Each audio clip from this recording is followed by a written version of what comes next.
Numa folha qualquer eu desenho um sol amarelo, e com 5 ou 6 retas é fácil fazer um castelo. Com o lápis em torno da mão e me dou uma luva, e se faço chover com 2 riscos tem um guarda-chuva.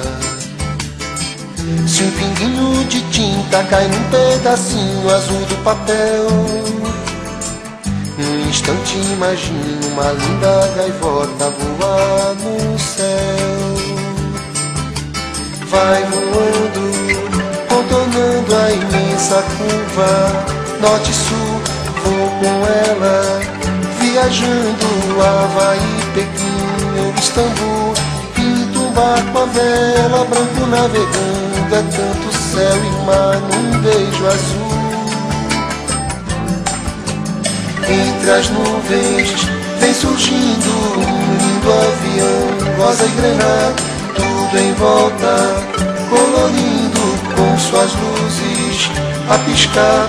Basta imaginar e ele está partindo, sereno, lindo, e se a gente quiser, ele vai pousar.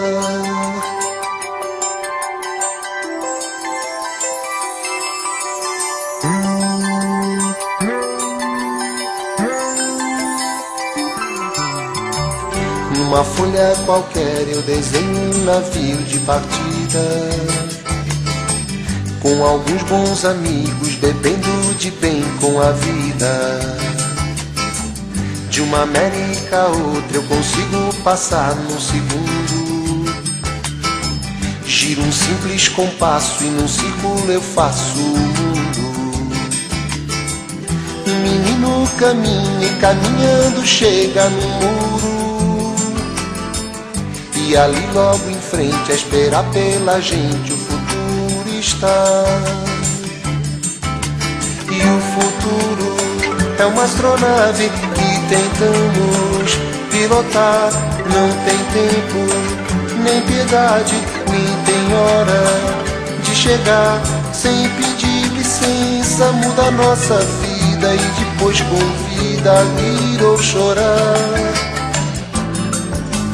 Nessa estrada não nos cabe conhecer ou ver o que virá, o fim dela ninguém sabe bem ao certo onde vai dar.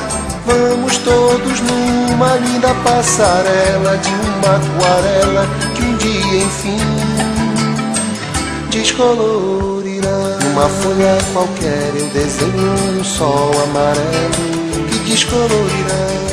Com 5 ou 6 retas é fácil fazer um castelo que descolorirá. Giro um simples compasso, num círculo eu faço um mundo que descolorirá.